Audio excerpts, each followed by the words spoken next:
The meeting of the Dudley-Charlton Regional School Committee is now in session. It is Wednesday, April 25th. It is 7 p.m., and we're at the Charlton Middle School. We will all stand for the pledge to the flag. I pledge allegiance to the flag of the United States of America and to the republic for which it stands, one nation, under God, indivisible, with liberty and justice for all.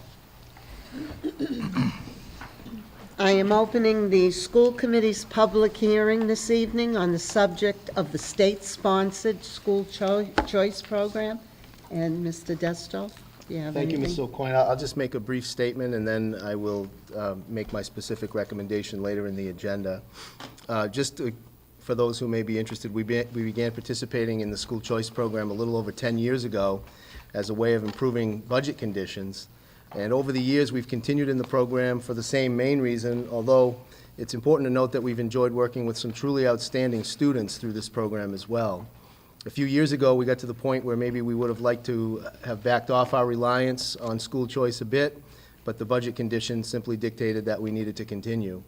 Now, we've come to a point where I think we need to remain whole in this area, but not increase our numbers or our class sizes. And so, as I said, I'll have a specific recommendation later in the agenda.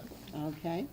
And do I have anyone this evening that would like to come forward to speak with us on the school choice program? No one? Okay, so then I will close the public hearing and continue with our school committee's agenda.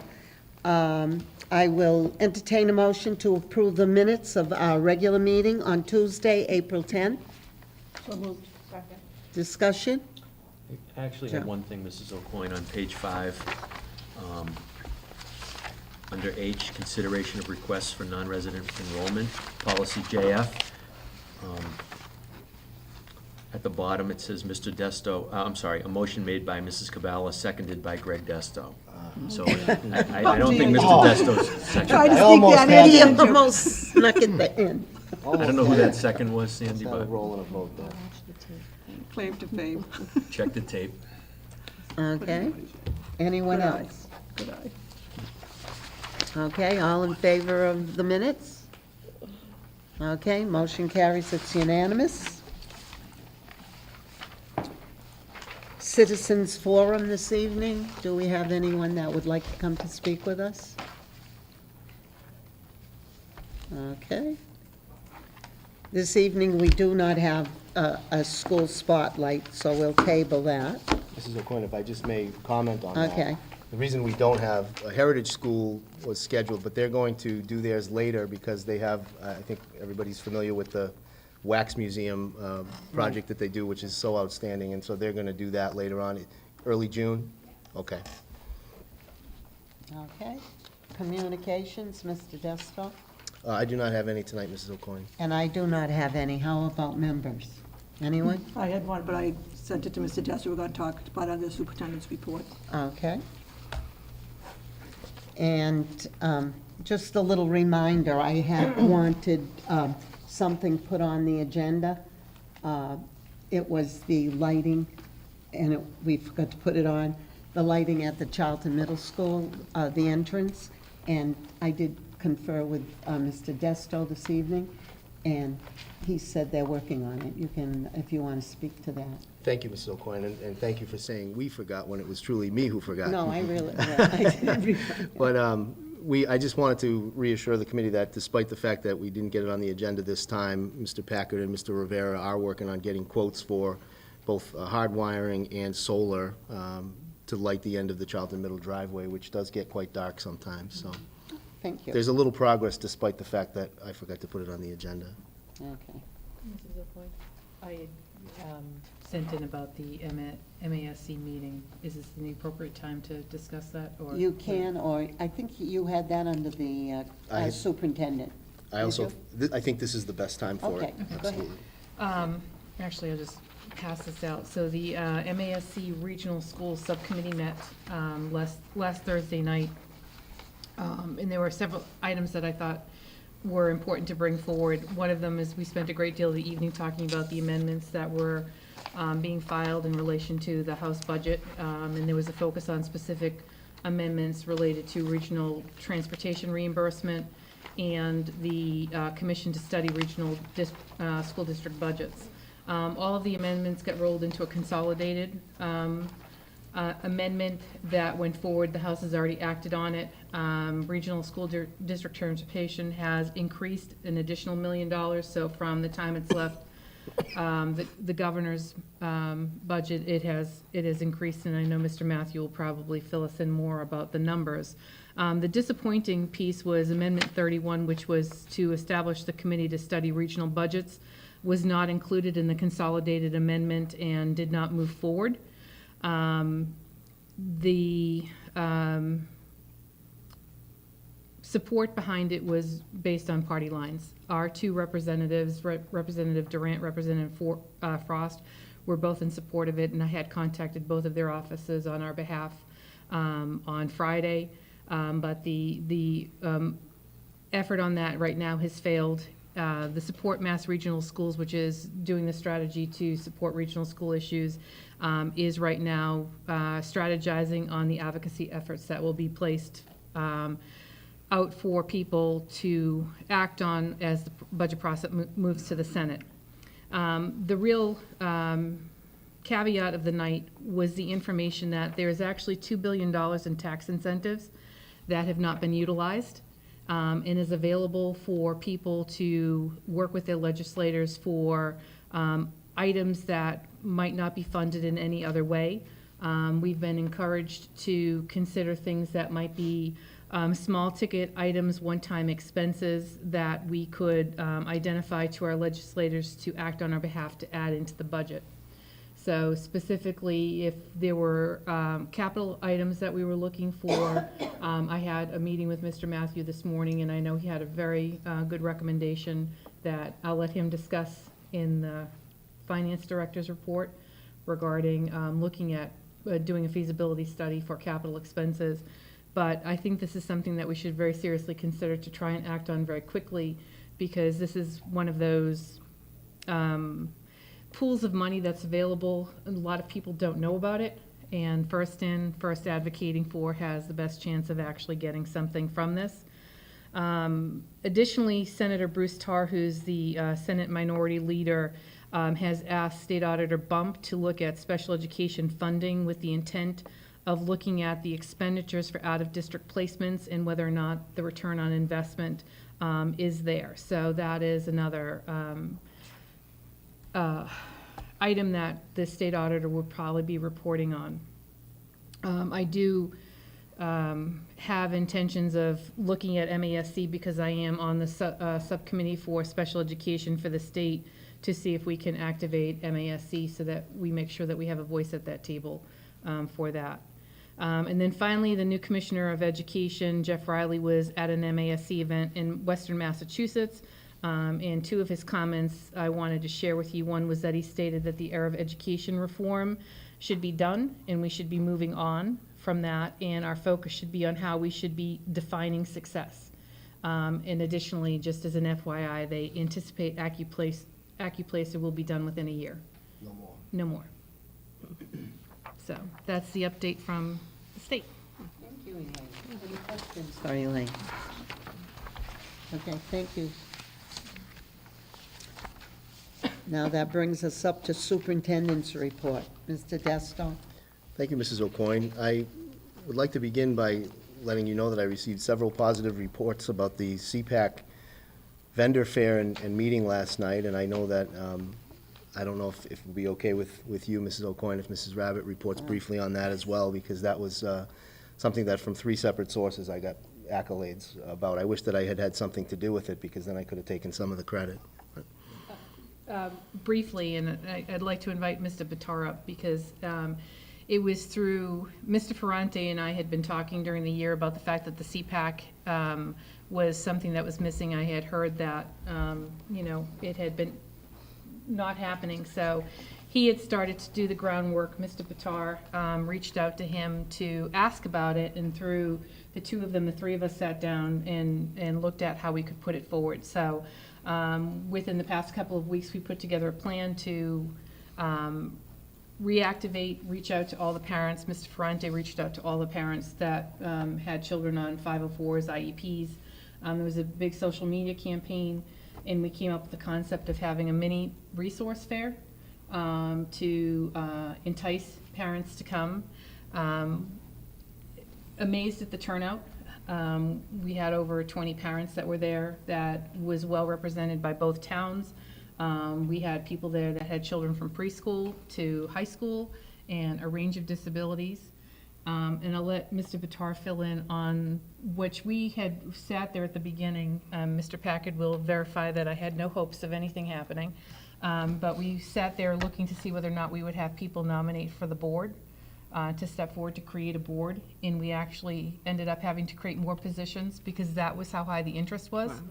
I actually had two parents reach out to me saying today that I wished I had put my name in.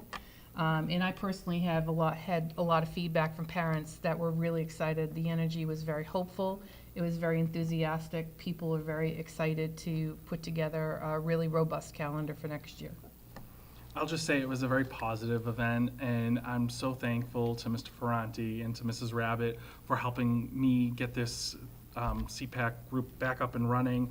I wanted to report to the committee that we do have a board established, and as Mrs. Rabbit said, we actually had to create some additional positions, which I was just absolutely on cloud nine. So our co-chairs are going to be Laura Alderson Rotundo and Jillian Anderson. Our vice chair is going to be Holly Limpicki, recording secretary Mandy Bush, publicity secretary will be Stacy LePage, and then board members at large, we have Lisa Scola, Brenda Waleski, Kayla Hinckley, Kathy Smith, and my arm was twisted, so I am also going to be a board member at large at this point in time. And I want to thank our vendors who came and supported our families. We had Tri-Valley Center of Hope, Diamond is the Sky, Southern Worcester County Ed Collaborative, the Autism Resource Center, Kids OT, Family Behavioral Health, and Karen Bodemer. I messed that name up last night. And then in addition to thanking Mrs. Rabbit and Mr. Ferrante, I want to thank the school committee for your support in this endeavor to get it back up and running. Thank Mr. Packard for opening up his building for us. And Mrs. Allen was there as well and addressed the parents at the end of the night, and we're really, really excited to help the district move forward in really being a premier provider for educating all of our children, no matter how they learn. So thank you. Thank you so much. It Thank you. sounds exciting. Yeah, it was. It really was. Thank you. Good luck. Didn't sleep last night. I was so excited. Thank you. Thank you, Elaine. Thank you. So I'll continue on. I just have a few other things. First of all, happy to report that 128 students and 19 chaperones have arrived home safely from Ireland, England, and France, and we're back to school yesterday. Quite tired, but back to school. Mrs. Pirangeli commended the students for their responsible and positive behavior throughout the trip, and I will ask Mrs. Pirangeli to have a small group to give a quick summary of the trip at our next meeting. Okay. Also want to remind everybody that this Saturday morning from 9 o'clock to noon is the Wellness Works Family Fun Fair and 5K road race. And so there is a flyer on our website if people need details, but it looks like it's going to be a great event. It's right here at Charlton Middle School. I hope to get as many people as possible. Also, another great upcoming event is the District Art Show, which has now become a wonderful annual occurrence. And that will be Friday, May 4th from 5 to 8 at Shepherd Hill. And this year will be a bit special as we honor the memory of Kathy Doobie, a longtime district art teacher who passed away a year ago this week. Actually, I believe it was a year ago Monday. And in honor of Kathy, each of the 4 elementary schools have selected one student to be the first recipients of the Catherine Doobie Memorial Art Award. So that'll be a nice tradition that we begin and with the art show this year. But as always, the highlight of the show is just seeing all the work from all the kids, pre-K to 12, whether they are like my own son who takes art because he has to take art and he likes it for a break from the day, but it's not his lifelong ambition, to those kids whose lifelong ambition it truly is. And they'll be towards the far end of the gym displaying some really amazing artwork that they may continue on with even beyond high school. And finally, I Mrs. Kabala had been approached, but I was approached also previous to her about the possibility of naming the Shepherd Hill Auditorium in honor of Connie Galley. As those of you on the committee will recall, Mrs. Galley was the choral teacher and show choir director at Shepherd Hill from, I think, the early to mid-'80s all the way through last year, and took over a program in the '80s that was really a kind of just a grassroots operation, and turned it into, or led the turning of it into one of the truly great programs, maybe in the whole country. And so we've been approached about that a couple times, and we conferred very briefly and thought that it would at least be something that was important enough to bring to the attention of the school committee so that you could discuss it and determine whether or not you wanted to act on it or put it on a future agenda or neither. But we wanted to bring it to your attention. I think it'd be a wonderful tribute to her. I just want to relate a story that you told at a selectmen's meeting a couple months ago. Remember that story about, you want to say it? There's so many. Oh, the one about you at the beach on your Oh. vacation. He had a Shepherd Hill Yeah. shirt on, and a kid went by and said to her mother, "They have a great music program." This was down at I the, was in the Dominican Republic. and the T-shirt, they knew It him was a down there. student from New So that just England. shows you how Yeah. widespread our program is. It was Yeah. amazing. So I would think it would be a tribute. I don't know how we proceed, if the committee wants to proceed, how we would go about that. This would be a new one for me. If the committee, like I said, if the committee wishes to determine that that's something we want to do, I'll certainly, once the committee votes on it, we'll take action and go and look into how we would go about doing it. If you should choose, we could put it for discussion on a future agenda or nothing. So I will take the lead from you, but I will say this, it's something that you have to be careful about because you can't name things after just anybody.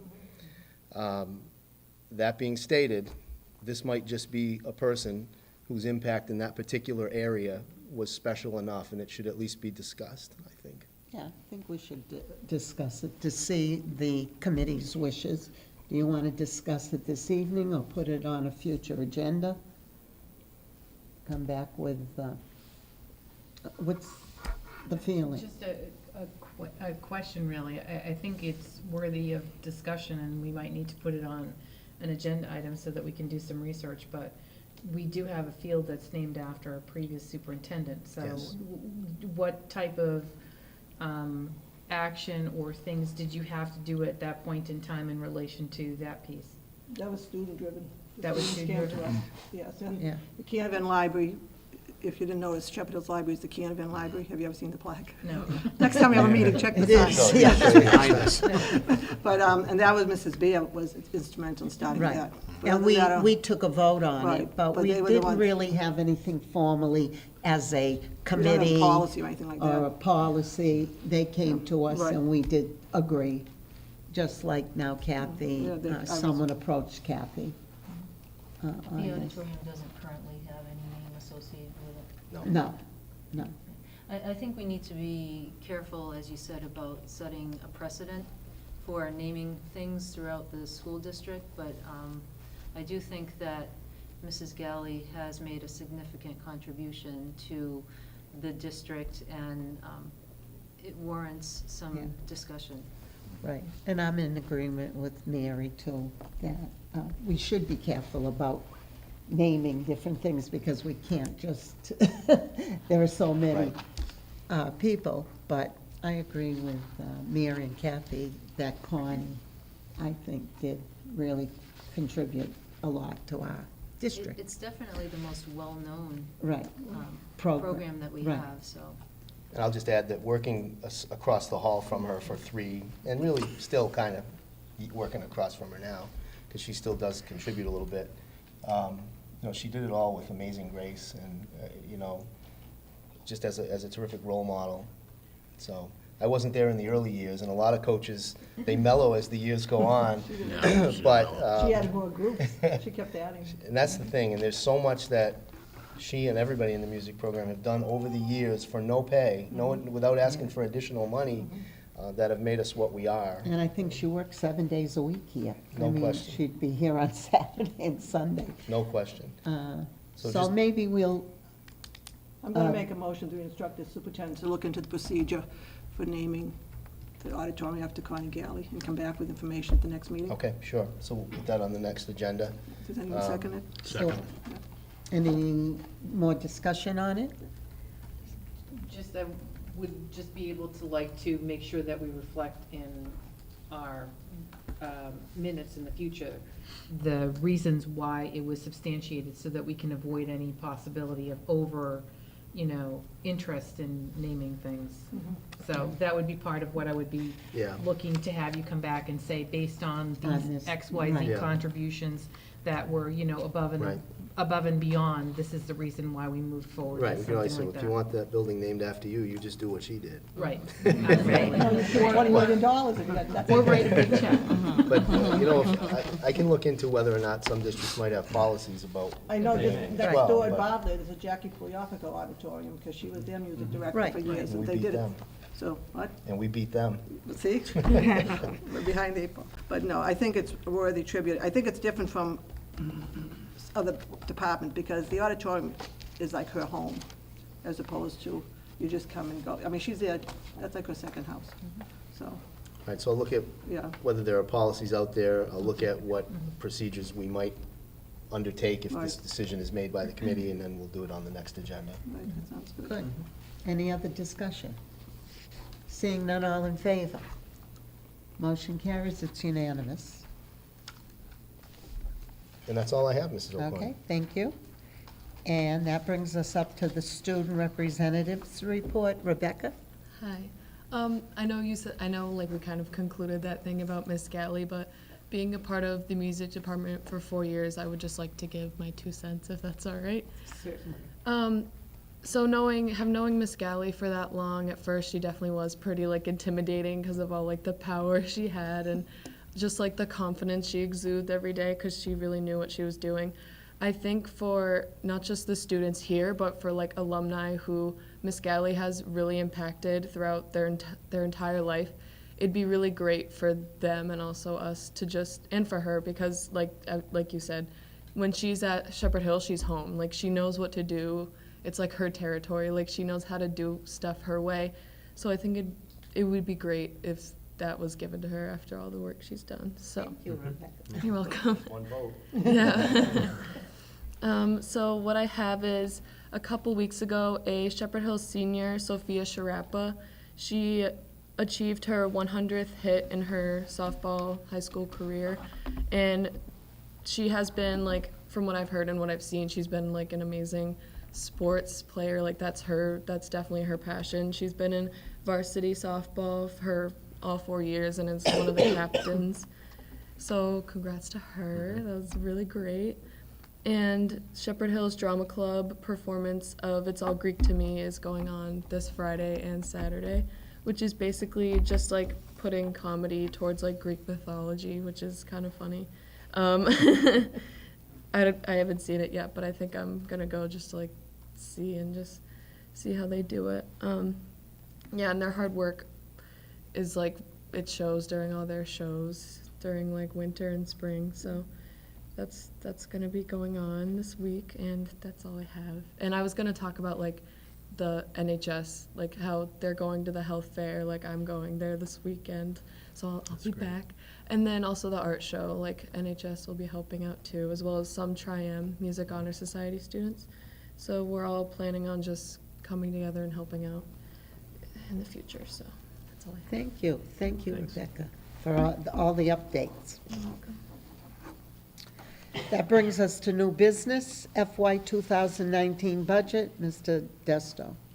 Thank you, Mrs. O'Coin. Just a few things under budget tonight. I thought it would be nice to say this because I haven't been able to say this in my time as superintendent, but we are on track for the assessments in our initial budget proposal to be presented to the citizens as part of the overall town budget at the upcoming town meetings.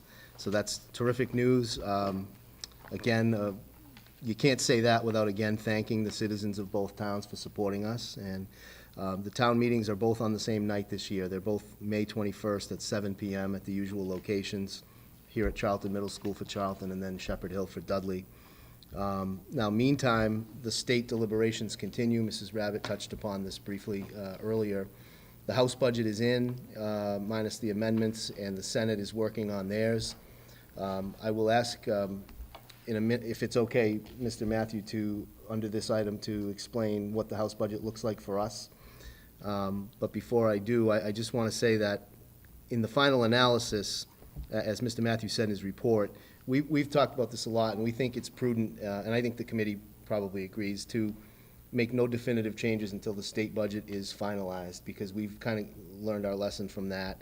And this recent $50,000 emergency boiler replacement at Dudley Middle School is yet another reminder of the unpredictability of running a big school district. So we may gain a little in one area from the House budget, but we lose a little in another area from the House budget. And so ultimately, I just think we have to remain steady and patient. If it's okay, Mrs. O'Coin, I'd like to have Mr. Matthew explain the numbers in the House budget. Thank you very much. The Chapter 70 amount did increase for the district by $37,970. And the regional transportation reimbursement increased by $29,517. Unfortunately, an additional increase in the state assessment specifically for charter schools was included to the tune of $34,719. So between the Chapter 70 and the charter school assessments, the Chapter 70 increase on the revenue side and the charter school assessment increase on the expenditure side, the net gain is $3,251. I did attach the revised cherry sheet estimates to my report. Based on that, and as Mr. Desto said, given our experience from last fiscal year, I would recommend that the committee take no action on preliminary numbers like this and wait until the final budget, given the circumstances that we are fortunate to have this particular year. Any questions? Just want to add as well that we, as expected, we received the bill from the towns for the special election, and it came in a little bit less than expected in Dudley and right about what we expected in Charlton. So, Mr. Matthew, if you could share the details of that, please. Sure. The cost for Dudley was $5,267.29. The cost for Charlton, including the police detail, was $6,784.45. It's a little under two, actually. So those are, we were anticipating around 7,500 or so. Right. So, this certainly came in. These will appear on the next warrant. We wanted to bring this forward to school committee so that you knew about it ahead of time, obviously. We've certainly talked a number of times about the fact that, in the past we paid for these elections. Right. I don't think, however, we've had a formal school committee vote on that for this particular round. I don't know if we actually need one or not, but It's too late now. they've kind of happened, yes. We vote on the warrant Yeah. when it comes That's on the out. warrant. You sign the Yeah. warrant, but we weren't going to pay if we lost. That's right. So. That's why we didn't vote on it. To be determined. And that's all I have under budget. I don't know if anybody has any questions. I'll do my best. Anyone? Okay, it brings us up to Director of Finance and Operations Report, Mr. Matthew. Thank you very much. Actually, a little bit more on the FY19 budget. I'm going to skip to the middle of the page, the wiring contracts that we're able to secure under the E-rate program, thanks to the capital investment that the towns have voted for us for the upcoming year. We actually have a little bit of good news here. The bids for the network wiring projects have come in lower than anticipated. Enough so that we think that by accepting the low bid from the Ockers Company, we may be able to afford or come very close to affording wiring Shepherd Hill using the same pot of money, which was not on the table initially. I did attach the infrastructure replacement plan details to the memo, and in essence, the elementary schools came in pretty close to target. It was the middle schools where the estimates were much lower than anticipated, and provided that surplus, which we can utilize towards Shepherd Hill. Because this is capital money, it does need to be carefully segregated and managed for each town per the rules of the regional agreement. Shepherd Hill is split, through that regional agreement. The costs at Shepherd Hill are split, so you see those details there. At this point, to do the project as envisioned on paper, we'd be short about $40,000, but again, this is an estimate only at this point in time. So once we do the 6 schools this year, and have final exact costs, we'll know exactly how much is left over for the Shepherd Hill project for next year. Our plan would be to put it out to bid through the E-rate process in the February, March timeframe next year, and have that work done next year about this time. I would ask the school committee to vote to award the bid to the Ockers Company.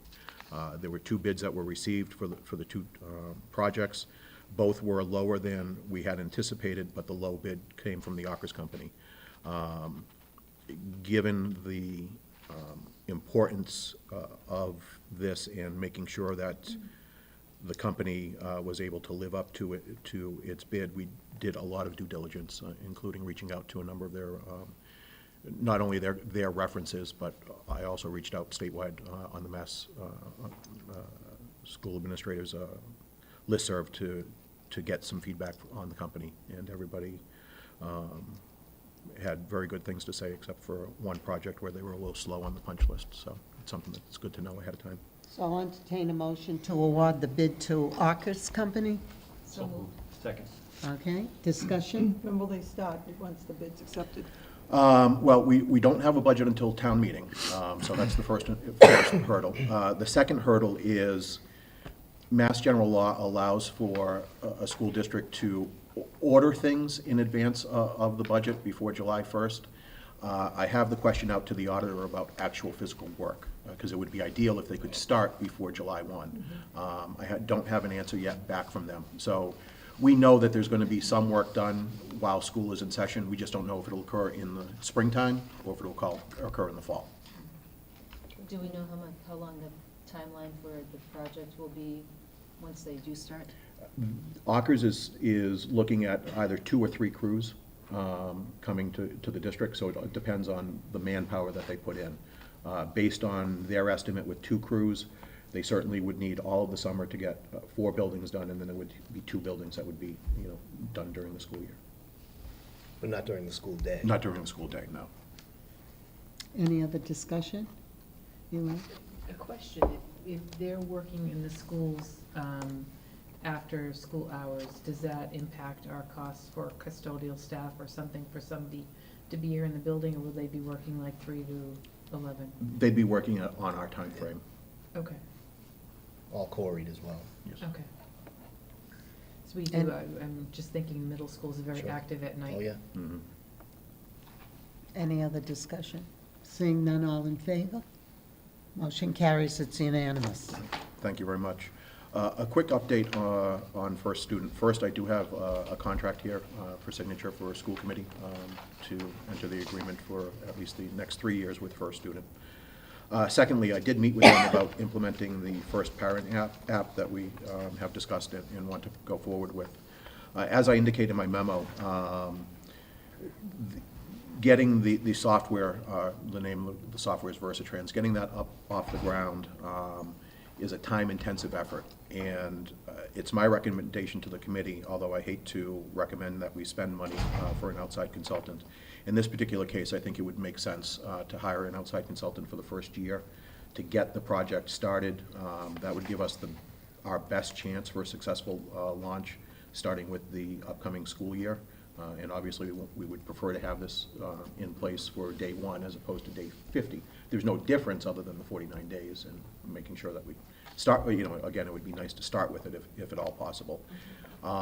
If we were to utilize existing staff, I don't want to say that there's no time to learn a new product and implement it, but it would just have it would be very difficult to pull off, and I want to say virtually impossible to pull off for the start of school, given the tight time frame. I think it's good to have a consultant for the first For the year. first year, we can revisit it, and we can revisit their cost and the method that we do it with as we go through the year and learn the software and are better situated in the future. The one benefit of utilizing routing software is it provides a detailed analysis and will provide the committee an opportunity to perhaps reduce as much as one bus. And a bus of $50,000 is a good investment, especially if the cost is $15,000 for the consultant and $2,000 for the software. Do I have a motion to approve the First Student Sister Company to manage this for the first year at $1,250 per month? Do I have a motion? Okay. Second. Discussion?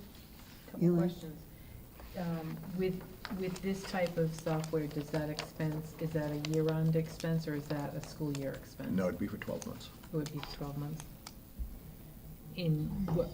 Where would the money be coming from? Given that we hadn't planned for this, we're going to have to wait and see how the budget kind of shakes out. I Okay. do, at worst case, school committee can always appropriate the money from school choice, but that okay. would be the absolute last recourse, I think. Now, will they train staff? Our staff, so next year they know what they're doing. That's one of the things that we want to make sure of. Yeah. Otherwise, we'd have to keep hiring them, wouldn't we? We don't want to Yeah. have this a self-perpetuating Right. business for them. Would this still be cost efficient if we don't save a bus as a result of doing the analysis? Well, if we don't save a bus, we will fully utilize the existing budget. It's really about the implementation of the First Parent app. That's what we need the software for. I understand, but what I'm wondering is the cost benefit of paying a consultant $1,250 a month for an entire year. Yeah. If the result of that analysis, by having the software, is that we cannot save a bus, is it still worth that much money? My I answer, would- if you don't mind, Rich, if I may. I know this is your report, but, because I asked the same question earlier in the week, and I guess it comes down to, if the routing software doesn't show that we can, because we've, I think, trimmed it down a good bit over the past several years, then essentially the cost is providing a service for our families. And that's what we're getting out of it. But it isn't going to be, it's going to be a cost that continues to recur. So I think the decision to have to make is whether or not the service to the families is worth that amount of money, basically. Does that make sense? And the service to the families is really so that they know where the buses are at any given time? Yes. Yeah.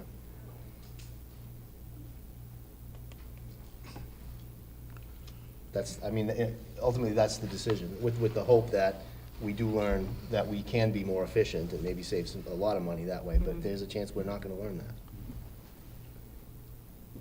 We already made the motion to do this. A couple of meetings ago, Yeah. we made the motion. We had to add another 12,000 or something already, didn't we, for? Yeah, you added to the budget for the cost of the First Parent Right. app. Right, so we already added, it's just the implementation that we're discussing, really. And who would implement it if we don't hire the consultant? That would fall on my office, and as I said, I'm not going to guarantee that we have it up and running for the first day of school. Plus, would they have to be trained anyways, how would they know? It would be a process, absolutely. Yeah. Do we need it? Oh, I'm sorry. It's Go your ahead. last meeting, Mr. Chalker. No, please. Do we Don't need a gavel. consultant for a whole year? That was my question. I stole your thunder. I mean, 6 months is a long time also to get a lot of work done. Yep. And reevaluate at the end of 6 months and say, okay, maybe we need another 3. I can certainly reach out to them and see if they'd be amenable to that. Then we should make in the motion to do it until we think we don't need them.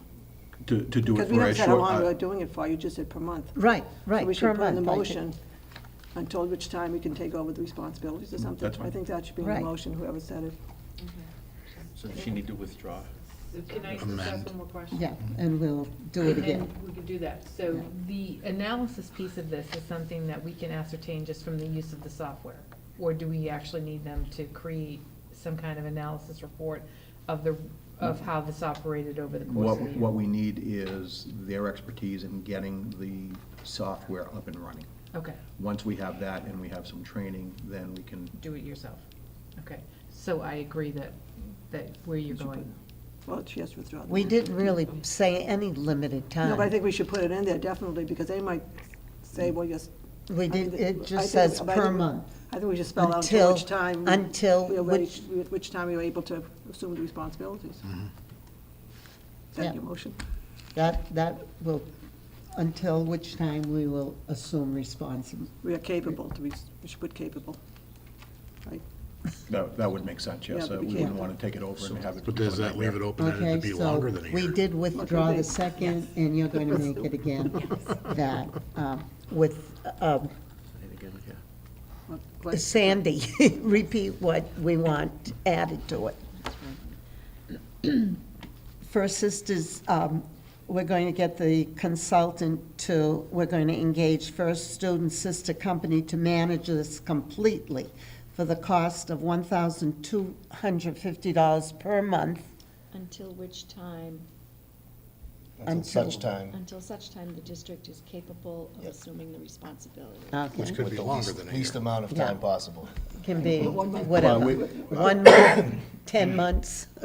Through the chair, I wouldn't look to commit to this for longer than a year at this point in time. You know, I think 12 months would be the outside at this, right now, and, you know, we look at where we are in a few months. Yeah. We see the level of difficulty in training the staff on it, and go from there. And so do you want to add no Up to longer than 12 Up months? to 12 months, you want to put that in there? And that's fine, because if Yeah. we have to go longer than that, we'll come back to the committee. Has anyone seen this? Now, do I have a second now to We did Stephanie? Second, okay. Any more discussion? Has anyone seen the software in action? Is it complex? Versatrans itself is a very complex software program. The first parent app, the actual use of the app is very straightforward. But the capabilities that it has is pretty phenomenal. I just have a hard time justifying $15,000 consulting fees when we have other things that we really need the Maybe money for. we can get it only for 6 months or We'll try to limit it try to as, limit to it. as short a We period of have a time. motion anyway on the floor and a second. Any more discussion? Is this something that they could bring to the board to demonstrate? I can certainly try to arrange that, sure. Anything else? To assuage Mrs. Antosi's concerns, is the contract something that can be discontinued if we find as we're going into it that it's an expense that we don't find justifiable? Okay, so if there's a clause in there that we're not committed to the year that we enter into this, hopefully we On a get to the monthly place that we basis. can assume it, but if we find that it's just a cost that we can't bear for what's coming out of it, we can exit the contract. As Ray just said, maybe just on a monthly basis, we can reevaluate it. Well, certainly if the school committee and the communities don't find the value in it, then we would not continue with it. I think if there's a way of making it so that it is a month-to-month item, first month comes along, and it's like, wow, that's pretty cool, and we need the help, so let's do the second month.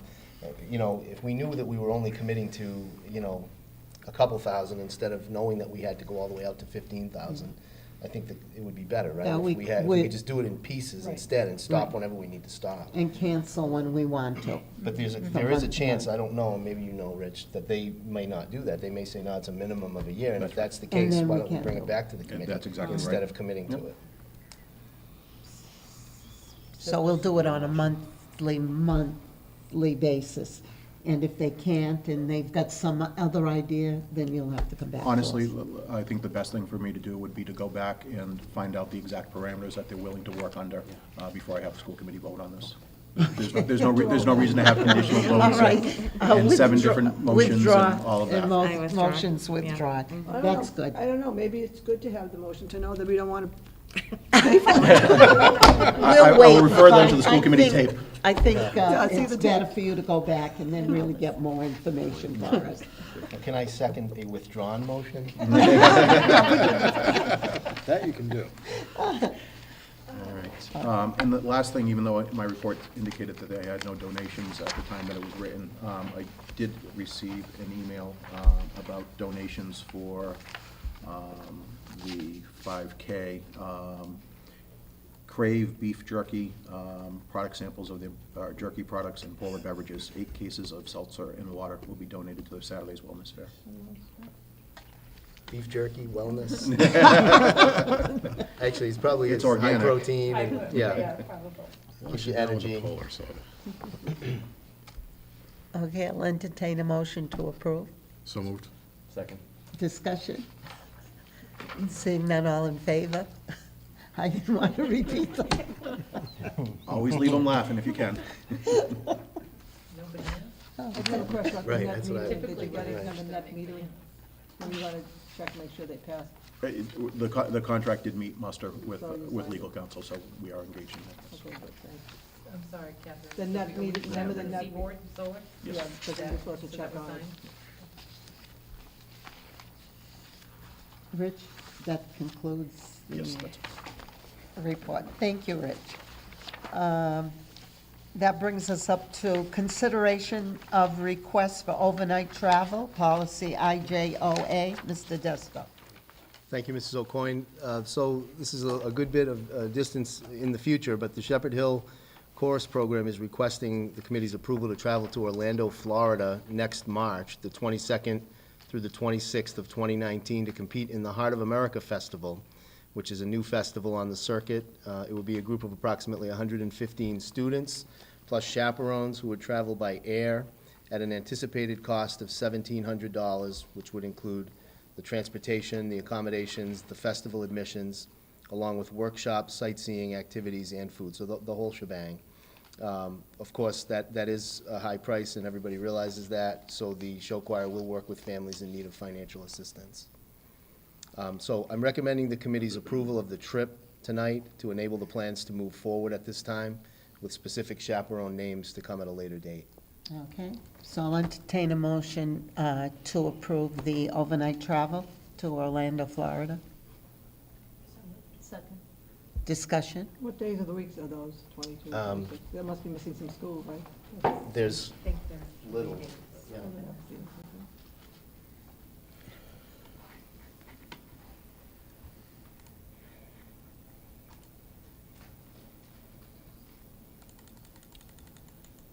So it's a Friday, Saturday, Sunday, and Monday, and back on a Tuesday. So there's, it looks like at least one day missed, one full day, and probably a half day beyond that. But I don't have that for certain. Let me double. Saturday, Sunday, Monday, Tuesday. It's five. He said back on That's Tuesday. just Friday, Monday. Right, they would be leaving, right, so it's Friday through Monday. How does that timing fall in line with MCAS testing? The MCAS, with the electronic, is a little bit later than it used to be. So it would, I believe MCAS testing is early April, so it's not going to affect that. Let me just double check if I don't have the actual date. I don't have it with me, but, He said there was no conflict, I think, Mr. Chairman. right, for MCAS, I know that one. It was the amount of days missed that I don't have with me tonight. Any other discussion? Question, is this replacing any other competition that they submit? Because they do other national competitions. Well, this is the only one I have at this time. I don't know, Mr. Chaplin, if you know whether this is the one they're going to do next year. There's always, This is an up-and-coming one. Yeah. This will be the only travel that they take during that period of time. There won't be another travel, During the year? right? If there is, it'll be during the summer. There'll be no school missed. So I know that there's been comments or that have come because many of our students are engaged in more than one activity. And I think there's a concern that's been voiced as far as the number of days that students might be missing school when you start adding things up. So they participate in this, they might be on the foreign language trip, they might be on, another activity that's taking days away from school. Do we have any, thought process on how many days a student is allowed to miss, even though these are technically excused absences? So it's just, I think our music program is amazing, and I think these opportunities are phenomenal, but there are concerns that have been voiced from parents about the number of days that these things are happening. And when I read this, my first response was really in relation to the cost, which I understand that there are efforts there to help families, but even for a family that isn't, financially struggling, this is still a large sum of money, because the show choir already has high costs to participate in show choir. So I guess I'm just really trying to judge the benefit that they receive from this type of a competition from other competitions. Generally, the costs are in the $300 to $500, maybe at the most a $700 range, and this is a $1,700 adventure. So we struggle with other things when we look at fees that are much less money than this. Now, like the show choir, do they have a lot of fundraisers that help defray the cost for all the kids? Believe so. They have You some know, fundraising, don't but they there's have like still a cost to the fundraisers so families. that, I know, it's still a Yeah. cost, but they're not really paying the whole $1,700. Don't they get Well, fundraisers that defray? I have a mom of a show choir student here Okay. tonight. If you want, I don't know if you want me to, Yeah, yeah. Go ahead. So what do you I think, Julie? can speak on behalf of, my own family and many others. The costs are quite significant. The loss of school time is minimal. Many of the students that participate in the music program are honor students, so they do make up the work fastidiously. They're not slackers, none of them, they're all hard workers. So I, as a teacher, am also concerned about the lost time of school, but I know that they're all great students and they all just work hard because they want to do these things. It's their home, it's their life, it's their passion.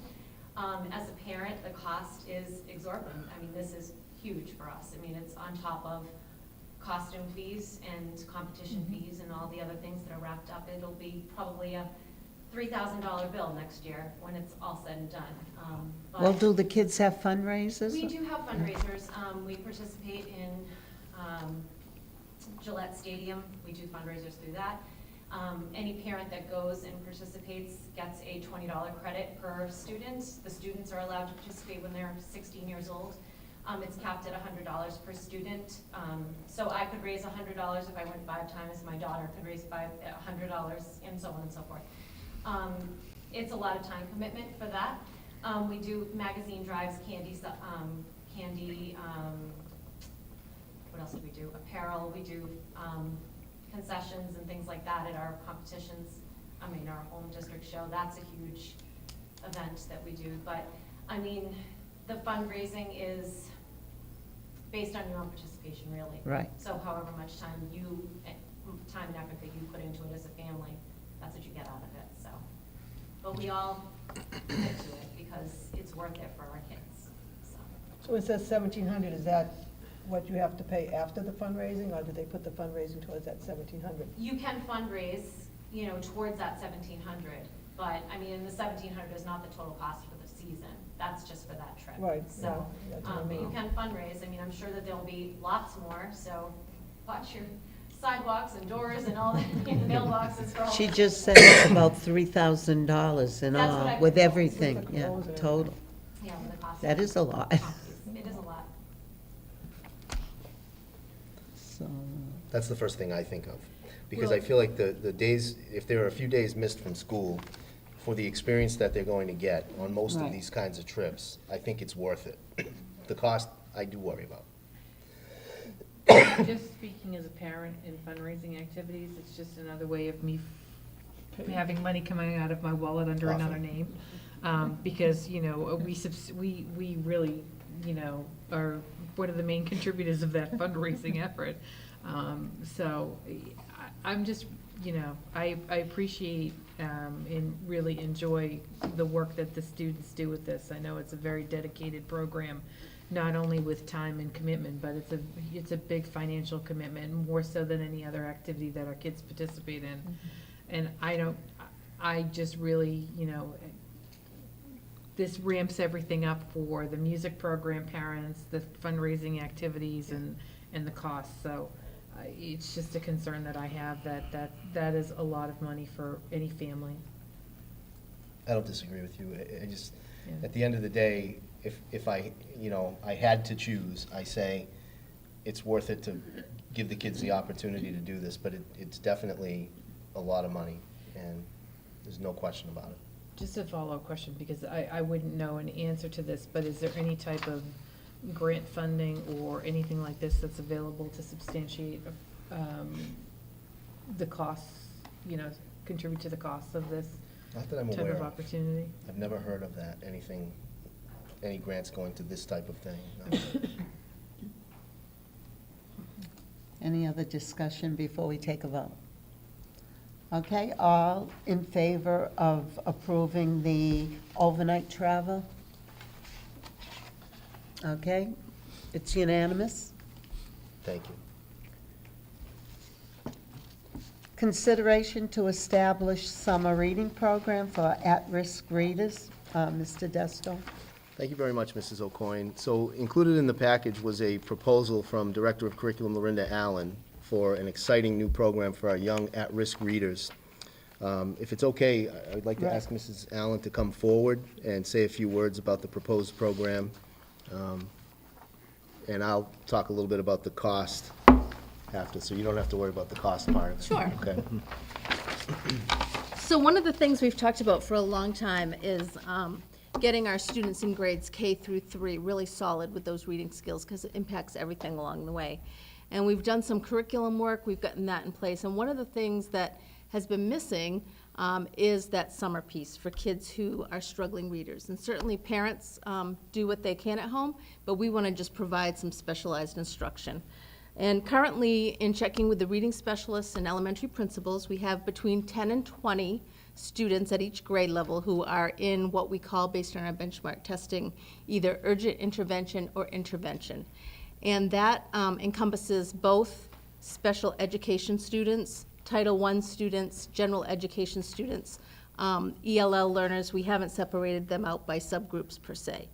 And so what we'd like to do is to run 4 weeks this summer, 2 weeks in July, 2 weeks in August, 9 hours, so 3 days, 3-hour days, 9 to 12, with certified teachers who are from our district who are willing to step up and do this, a reading program designed to specifically target their skills. So they would come into this program by invitation based on where their needs are now.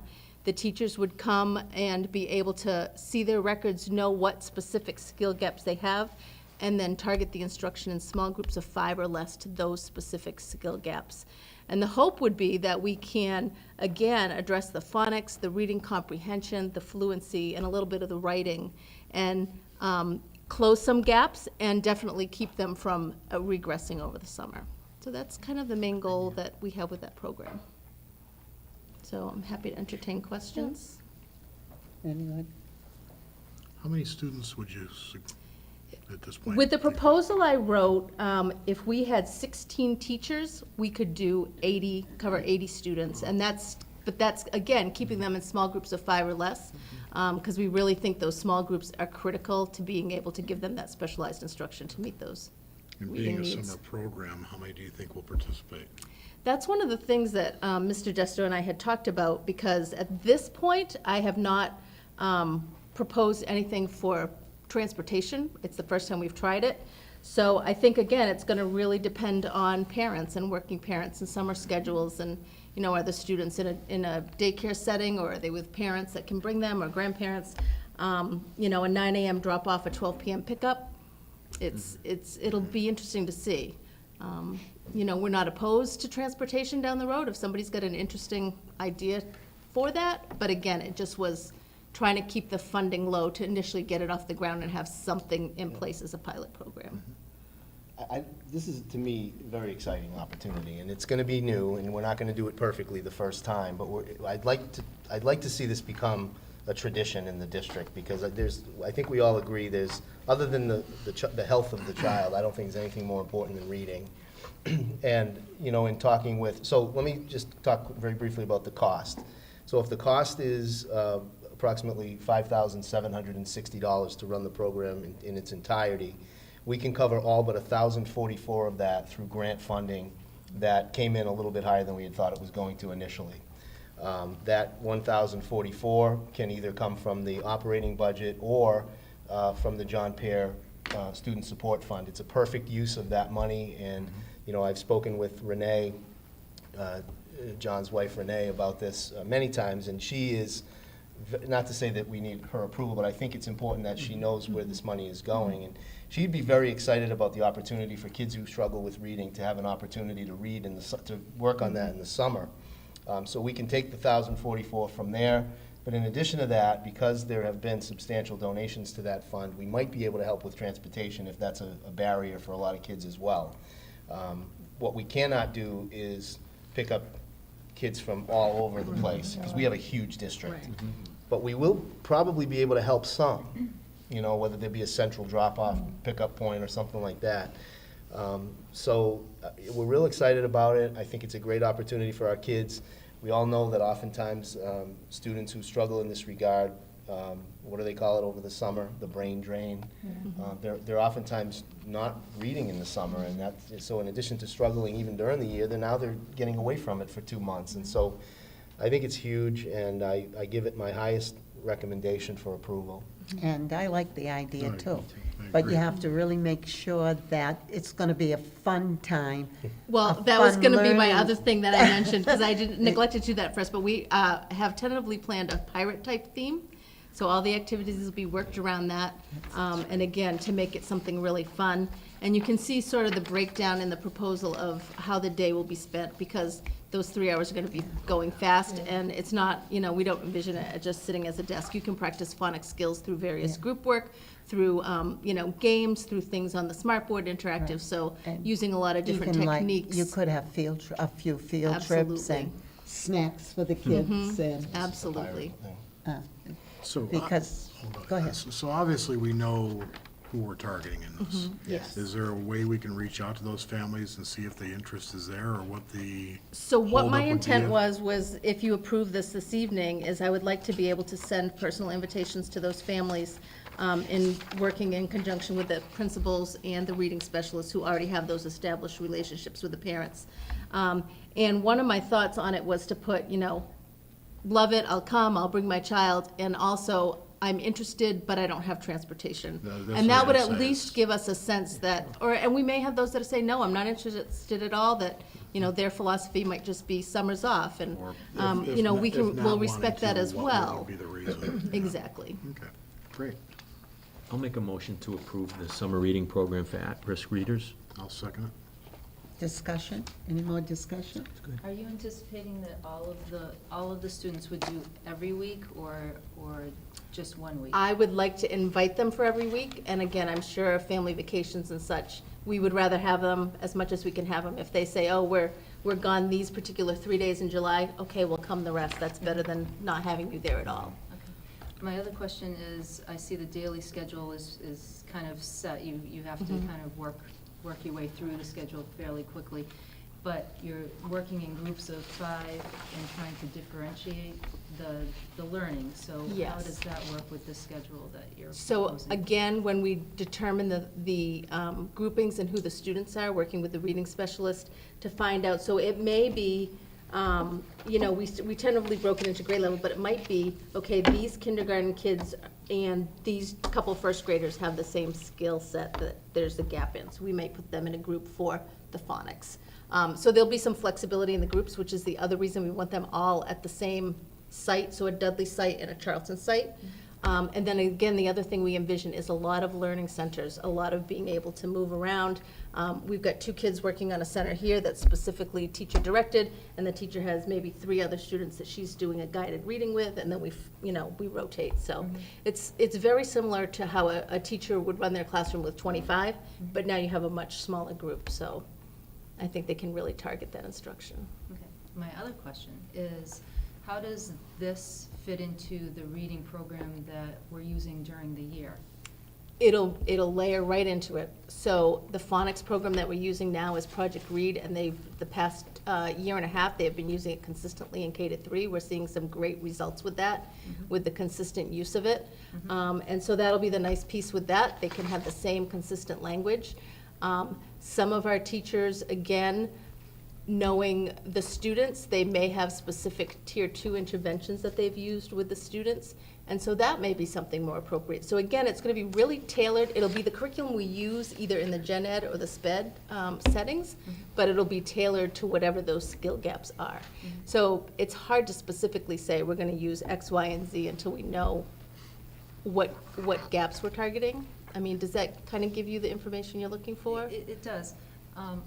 I guess I would have a concern then with, I don't even know if it's a concern, but just something to consider, is the teachers that are chosen to do the instruction would have to have the specific skill sets needed for those specific students. Absolutely. I know that there's some teachers that are Wilson certified, there's some teachers that are not. Some teachers use a certain program and have a certain background, some teachers do not. And specific students would need certain types of instruction. Absolutely, and tentative job description has been written up and provided for Mr. Desto to see and to kind of work on refining again once, if this was approved. Because it's very important to us that they've been in the district so they know our curriculum and that they're certified.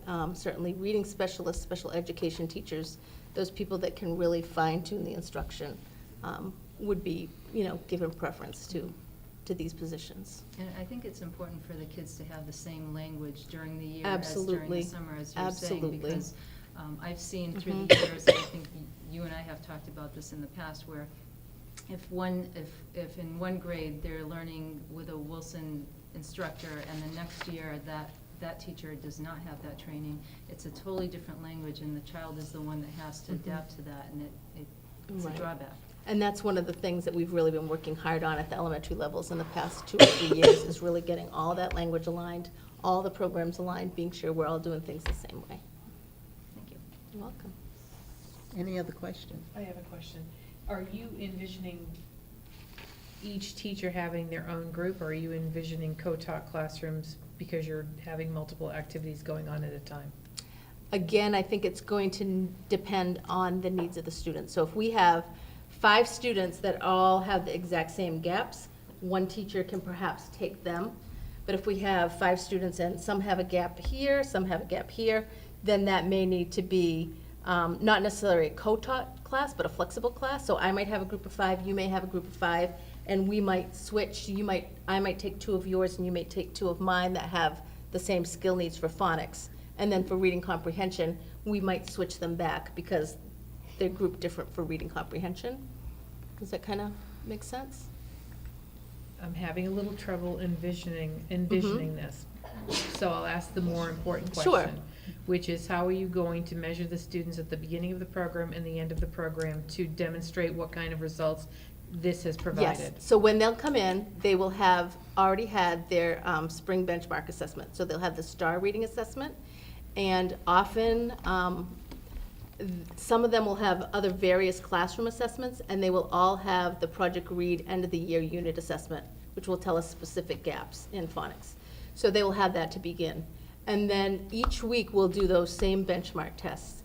They may be for Project Read, it may be a specific, if we're working on, say, long vowels, it might be a specific assessment on long vowels.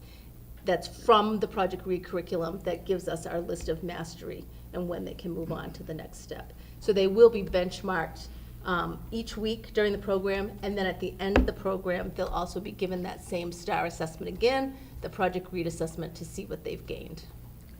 And then my follow-up question would be, for students that are participating in this program that are on IEPs, that might be having summer services, do you see this program being in lieu of the services that are on their IEP service delivery grid?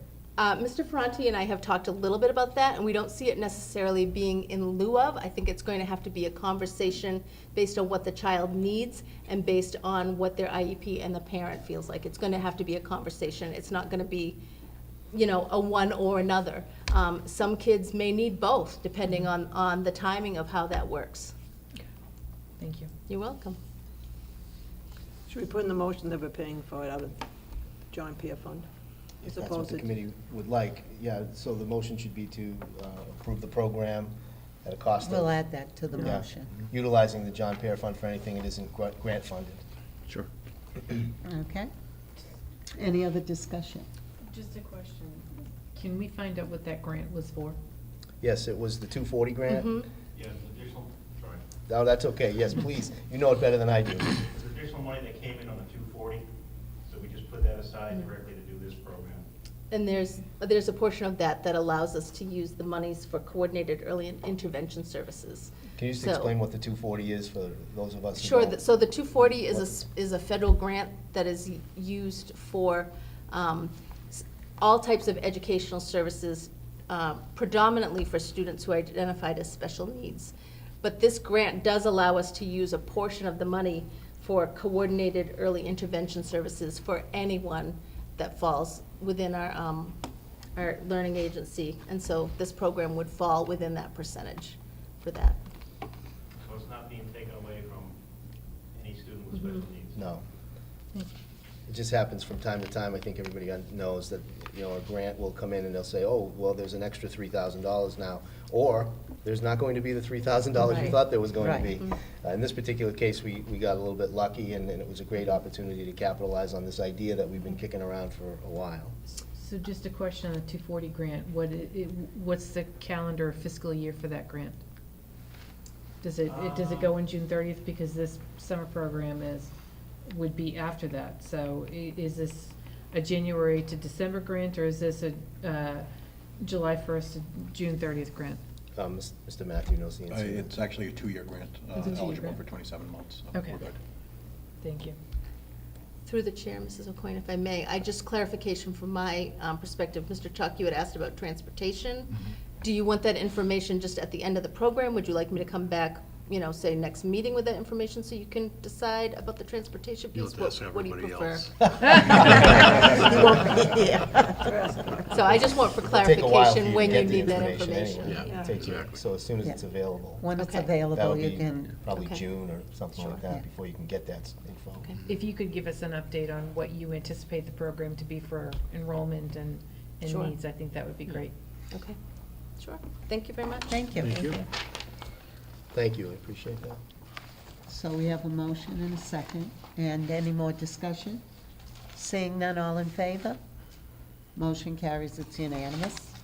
Just Thank in you. relation to that, should we have some kind of bylaws or something about the John Peer support? Shouldn't we have something kind of spelled out, or someone should work on that, don't you think? Yeah, maybe. We do have parameters by which the money can be spent, which Rich is aware of and our auditor is aware of. But if you would like something in writing, we I certainly think we can should, provide because that. we may have more things like this coming along, Yeah. and we can't just hit or miss. Yeah, there will be. Okay, yeah. But I think this was a Oh, no, I'm good gonna say, I choice think to this is use what as- it's exactly Right, my fault, yeah, but I but think we should have that spelled per- out. Right, It's, am I correct in saying essentially it's anything the school committee could otherwise allocate money for educational purposes, we can use that fund for as well. Yes. So we, if, we probably wouldn't be able to say, we're gonna have a kid take a trip to Disney World or something like that, but if it's got any kind of a nexus to education, we can, legally, the school committee can release the funds for that. okay, that brings us up to consideration to approve participation in our in-state-sponsored school choice program. Mr. Desto? Thank you, Mrs. O'Coin. I know there'll be no secret here. We've been talking about this for a couple of weeks, but I'm recommending that the school committee vote to open only the 33 spots vacated by our high school graduates who are enrolled through school choice. I recommend that all 33 of the spots that are open would be between grades 9 and 12, and this would keep our school choice funds where they are and help to defray the costs from the annual loss of approximately 75 to 80 eighth graders who go to Bay Path or private schools. So that's my recommendation. Well, first of all, we'll vote that we're going to participate in the school choice program.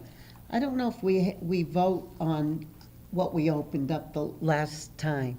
I don't think we have to, but we'll first vote on this and decide. Because you may want to change that in the middle of the year or whatever. I don't think we voted on what openings we did last year. I think you Yeah, have. yeah, we have to. Yeah, I think you Okay, can but reason- first, we're going to vote to approve our participation, okay, in the state-sponsored school choice program. So moved. Second. Okay, any discussion in that? Do we know if our numbers on school choice out is going up, or is that Unfortunately, Mr. Chalk, we don't know that at this time. I don't think it's going to get any, I just feel like there's a trend in, it isn't people going from here to Tantascwa or anything like that, it's the virtual schooling. Exactly. That's picked up some momentum, and I don't think that's, it's probably going to, it'll drop off one year a little bit and then pick up, but I don't think we're going to see a radical departure from that. Okay. I think people are getting more and more get into that business because that's kind of like the wave of the present, not even the future. So I don't have a specific answer, but we anticipate that the hit will be at least as bad as last year. Okay. Do we pay for the virtual schooling if someone chooses that? Yes, and it works just like a school choice placement, except, as we've said before, and Mrs. Rabbit knows, she's laughing, the state runs the virtual academy called MAVA, Mass Academy of Virtual something something, and that's the only school choice placement that's more than $5,000. It's $7,500. Because it's their school. It's their school. But we did see an increase in that last year, and that's one of the reasons that we took a bigger and more unexpected hit. So, Any other discussion? Seeing none, all in favor? Motion carries, it's unanimous. thank you. Okay, and we'll vote on your recommendation for the program. Do you want to repeat it, or? Sure. I'm simply recommending that we have 33 students that are seniors at Shepherd Hill who are enrolled with us through school choice. So I'm recommending that the committee vote to simply replace those 33 seats at grades 9 through 12, and that we do not open any seats below grade 9, and we do not open any additional seats to what we have now. Okay, I'll take a motion. So moved. Okay. Do I have a second? Second. Discussion? Seeing none, all in favor? Motion carries, it's unanimous. Thank you. And that brings us up to Superintendent of Schools hiring process. And you did put together a few suggestions that did. you wanted to go over, Mr. Desto. Look at that, Dan's good. Where are you? Where's he gone? This is very brief. This is only 6 slides, so trust me. And I did this because as I started looking into this, I started getting kind of in the weeds about what's open session, what's executive session, and this and that. And so this is very much as much for my knowledge as yours. You probably know this stuff better than I do, but it's a complicated process. So I'm going to go through 6 steps that I believe that I'm recommending that the committee take. I understand I have no authority in this and that it's completely your decision, but I assume that you might appreciate a little information. So the first thing, and I think this is this may be ambitious for tonight, but I'm hoping that we would be able to accomplish a few of these questions tonight, is the posting of the position, which it would be great if we could do by the end of this week. And so if we have a goal to do that, then the committee needs to decide, in my judgment, the first thing is whether or not to post the position as interim for next year or not, or to just say we're going to roll the dice and see and throw it out there. My recommendation would be interim because of the timing and because of, my knowledge of the candidates that might still be available. But that, again, I know that that's just a recommendation. The other questions that I think need to be answered are whether or not you want to do everything yourselves as a whole committee, or whether you want to have a screening or search committee. And the difference, as I'll get into, between the two is the difference between being able to do some things in executive session. If you do things as a committee, you do everything in open session, even reviewing the applications, which seems like it would be weird to do in open session. Also, on the posting, whether or not you wanted to set a salary scale, or whether you wanted to put something like negotiable or commensurate with experience, or just put nothing at all about salary, which is what a lot of people are doing now. They just don't, everybody kind of has a sense of what market value is, and you go for it or you don't, and then estimated timelines. So I think that tonight, these are some things that the committee should consider. Once we've posted, and there's been a couple of weeks have gone by, we've got to review applications, and as I said, if the whole committee does so, there must be an open session. But if you choose to convene a search or screening committee, then it doesn't have to be an open session, as long as you have less than, only 3 of you on the search committee, 3 or fewer, then it's okay. And my suggestion would be, I said should, but I should have said my suggestion is to include district administration, principals, teachers, staff, and possibly community members. There's advantages to doing that. There's also disadvantages. I've seen both. I've seen people say, well, you didn't involve the community. And then I've seen it where we did involve the community, and people say, well, I just use that guy. I don't like that guy. He's my neighbor, and he's a jerk. So it's either way. But the bottom line is you want to arrive at the right answer, and you want people in that room who can really help you to pick the right candidates. So I've gone over this with Mrs. O'Coin very briefly, but if the committee tonight decides that you want to convene a search committee, there is a script that Mrs. O'Coin has to read, which essentially gives us the ability to be in a big, long executive session as a screening committee. Does that make sense? Okay. Okay, so now, let's say the screening committee reviews applications, or you review applications, and you choose like 8 people. Then you could, so at this process of preliminary interviews could be possibly skipped, or you could do it if there's only a small number of candidates. But so if the committee does it again, it's in open session, and if it's the search committee, it doesn't have to be. The purpose here is to narrow down the field to a smaller number for finalists, whether it's 2, 4, or whatever. If the application review, if they come back to the committee, if you choose to do a screening committee, and they say, well, really, there's only 4 here that we think are qualified, you might just say, well, then we'll just go to finalist round right away and do it in open session. And that's where we are now. So, whether you did the preliminary round or not, you get to the finalist point, has to be done by the whole committee, and you already know this because this is what you did last time. It's always in open session. I've learned that any deliberations as to whom to hire should also be an open session. I think you already knew that too. The only question is, the catch is, you can only discuss the person's performance as a professional. You can't say anything about character, height, thank goodness, anything like that. If you do that, you have to invite them to an executive session and let them defend themselves. Okay, so you've done your finalist interviews, you've done your deliberations, and you know who you want to hire. Now you can do a contract negotiation and job offer in executive session. And when you get to that point, you might want to at least maybe consider doing a 6:30 executive session so you can come right out and announce the new superintendent. And once the contract is agreed to, at least the length and the salary are generally disclosed publicly. You don't have to disclose every detail. And finally, the public announcement, which could follow right after the executive session to negotiate the contract. That's pretty much it. So, as I indicated before, there's a lot for the committee to discuss, and it would be ambitious, but hopefully we could get a posting up this week. I'll turn it back over to you. Okay, so what's the committee's wishes? Should we get a screening committee to begin with? We did that the last time with, when we hired. I think to screen all the applications first and then come to us with whether we pick 8 or 5 or whatever, it's our choice, then come to us and then we'll interview like we did the last time? Yes. Okay. So, do you remember what we did last time as far as the subcommittee? Did we have citizens from the outside? We did. We did it? Yes. We did? We did. Okay.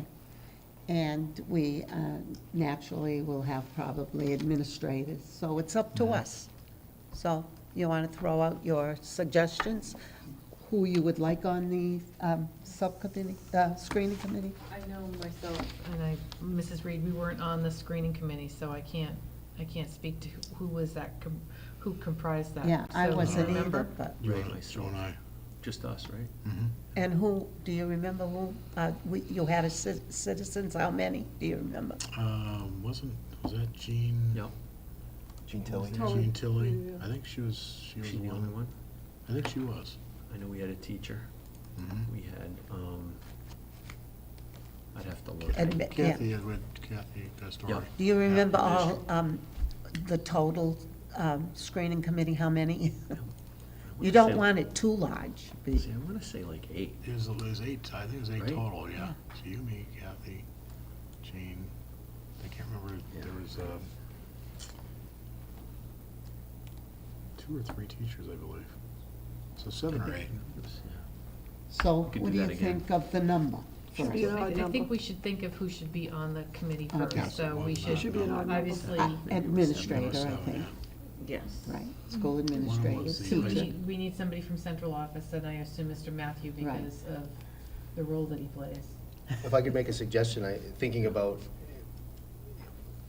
it's the role I'm in now, so I think that you want to, in my opinion, Mr. Matthew, Director of Special Education, which is going to be Mrs. Allen, a principal or 2. We work, very closely with the principals.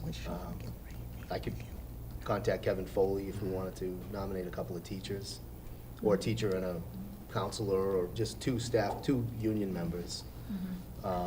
That's my suggestion. And then it's whether or not community is up to the committee. And if you want me to find good people, or you have suggestions, I'll contact people Well, for you. how many school committee members would you like? 2? Not it? 3? I would say 3. Everybody in But I'm agreement just- with I'm 3? just- I I have no, think there's gonna be more interest than not in the process, but I'm just gonna. 3? Three's fine. 3 will be fine. What about someone from the Education Foundation? Or did they play a role the last time? Well, Jean was. Gene is on. Gene Gene was, was- yeah, Gene was on it. Took it as- So representing both factions. I just gonna throw out a question. Are we deciding an interim? Should we decide that first? Because would you do the same process if you're doing an interim? Would you go through all the same thing? I think so, So we should. my opinion. Either way. I think we should have a screen, the Right, same but it's screening gotta- committee. yeah. What do you think, Kathy? I was just throwing that out Yeah, there. don't but I think- mean- Yeah. Get suggestions. You should You have need an an odd odd number number. anyway. Yeah, Yes. so that, So, yeah. looking at 9, Mary's counting it. We have to Two look. principals, 2 teachers, 3 school committee members, Rich and Lorinda. So that's 9 already. That without a committee And I member. do, someone approached me as a citizen that would like to be on it, so I would give out that name to you. For one, how many citizens are we going to have on it? If I were to, if the committee decides you want citizens, I would go 1 from each town. Yeah. Okay. Yeah, that would bring And it this up to one, 11. yeah, That's a lot of people. It is a lot of Yeah. people. Well, the problem is it becomes a scheduling problem Yeah, with you're that right. many well, people. seeing the screening school committee, I would say maybe 2, seeing we're going to interview them. In the end, the whole committee. We could get 1 down there. I might just say, it is a lot of people, you're right. Yeah. And I've been always an advocate of keeping it smaller, but in this particular case, I think it's okay. I mean, maybe we would have to do it on a Saturday morning or something.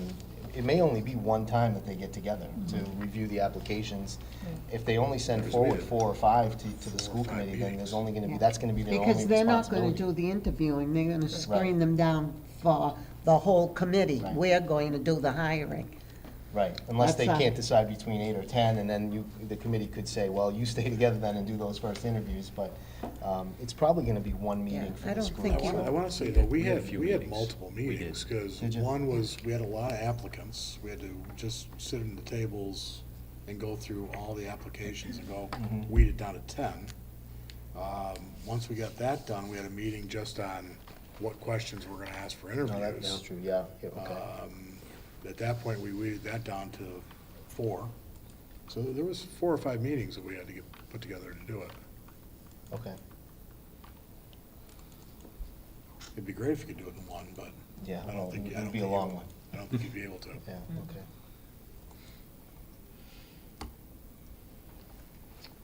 So, We're up to 11 people if we have 2 community members. okay. Do we agree with the 11? Do you think it's too large? It seems big to me. Seems big. For Well, then scheduling, we'll like have to Ray said, trim for it down, like, scheduling, do we it's need tough. Yeah. 2 teachers? Can you get 1 teacher, 1 administrator?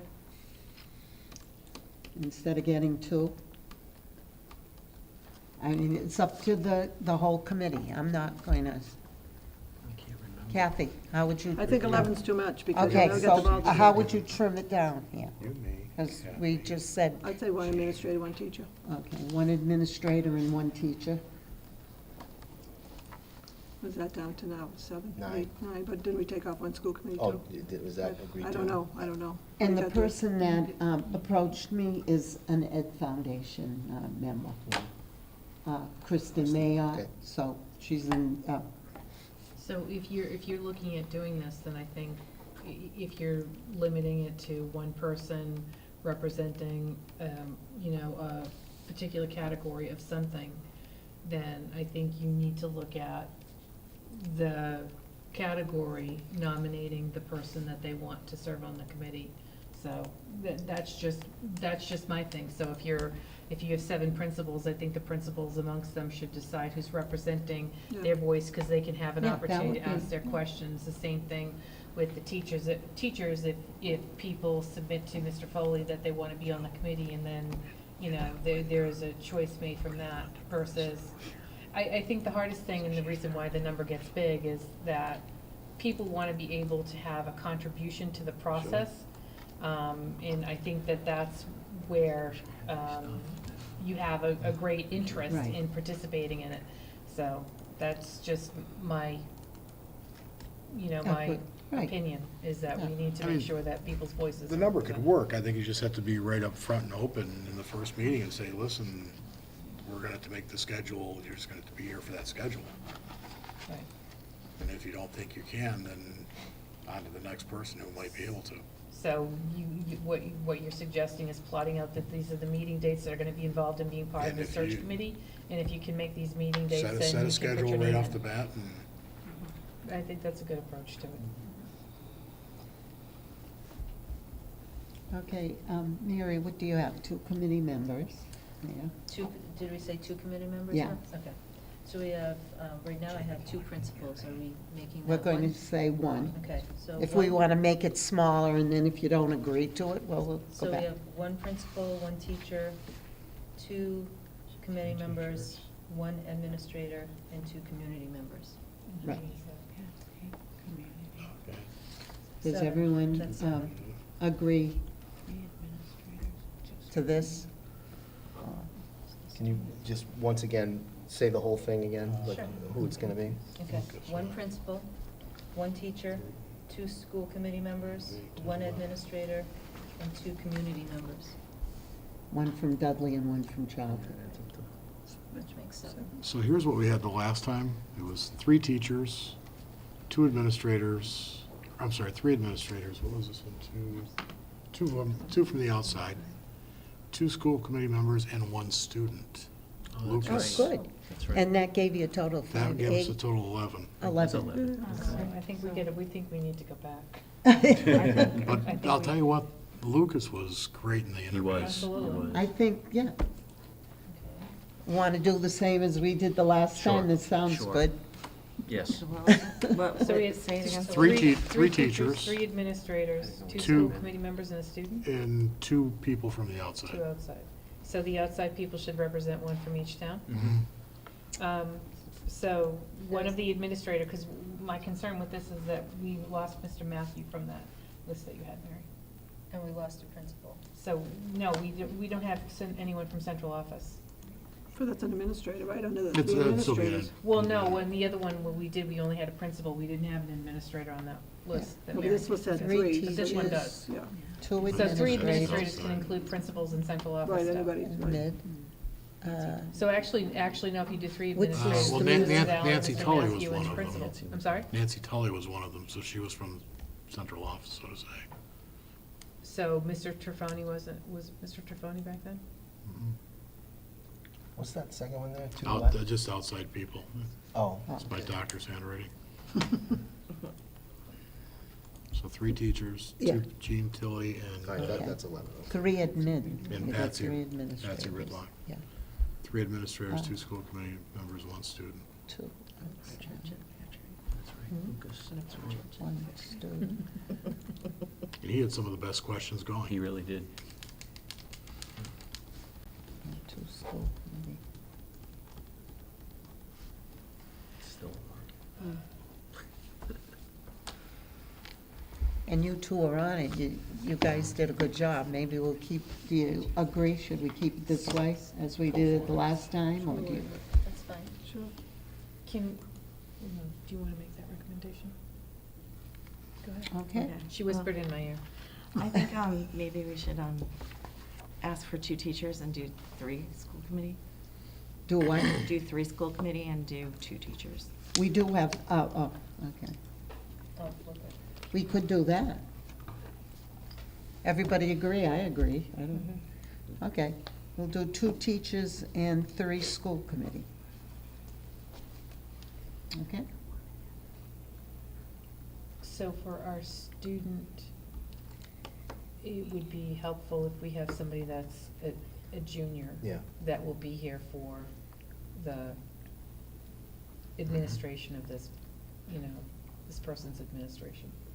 How did we choose the teachers? Do you go to the Teachers Association? Kevin, probably. That would be my first phone call to Kevin, yeah. I'd give And it to Kevin. suggest, right? The administrators, like Mrs. Rabbit said, probably they'll get together and choose who they would like. Or I could pick them Or you could pick them. as my final You're act. still in charge. You're in No, charge. I've already reached out to them a little bit just to gauge Okay, interest. so we'll but- leave that up to you. 2 outside people. And like I said, I will, Kristen Mayotte is the person that approached me, and most of us know Kristen. And I think she'd be very good. She would be from Dudley on the outside. She's the only one that approached me. I have no one else. So And she's on the Ed Foundation, right? Not, Yeah, She's she's in the Ed she's on it. Foundation. not knowing, not sticking my foot in my mouth for this, but I don't know how you go about announcing this, but, I know there's 3 candidates sitting in the room from Charlton that are running for school committee. And I also know that Mr. Sage has been a very staunch advocate for education. So I don't know if we send an email out to people that have been, very attentive to education issues, or somehow how you announce that you're looking for people to solicit their names for it, that have an interest in it. And we should probably do it both. I think that's how they did it the last time. Send something out to. So, and even in Dudley, even though one person approached me, We suggested there might be other It wasn't interests. like an open, it's Didn't- our No, but I- committee, but I but we get think- to choose, you know what I mean? It's, But I think the people we had last time came forward to want to do it. Yeah. And if you get more than one, how would you choose? That's the trouble. Well, the committee, Yeah, the there'd be committee so- there'd be decided. so many if you put it I out know, I there. don't- I I wouldn't put it think out- we I wouldn't reached put it out on to all call. people. No. I think they You were put it on all asked call, you'll get too specifically. many No. people, then you're gonna hurt feelings. You're gonna hurt feelings. Who did you have for Charlton last time? Do you know who you had for Charlton? Jean Tilly? That was Dudley. Or no, she's- Dudley. Yeah, Gene's done, but I That was could, Patsy Ridlack. That's right. we could suggest, I could talk to the principals about maybe some of their school council members. What about PTO or something? Yeah. People that are somewhat involved in Right. the day-to-day operations type thing. Just one way of trying to identify somebody. Kelly would be. You're right. Kelly's If you out. really I'm put okay it out, with you this will name. hurt It's gotta be our feelings. That'd be pick. fine with Yeah. me. You know, And it's gotta be the, Yeah. our It's very pick. involved. It does, Yeah.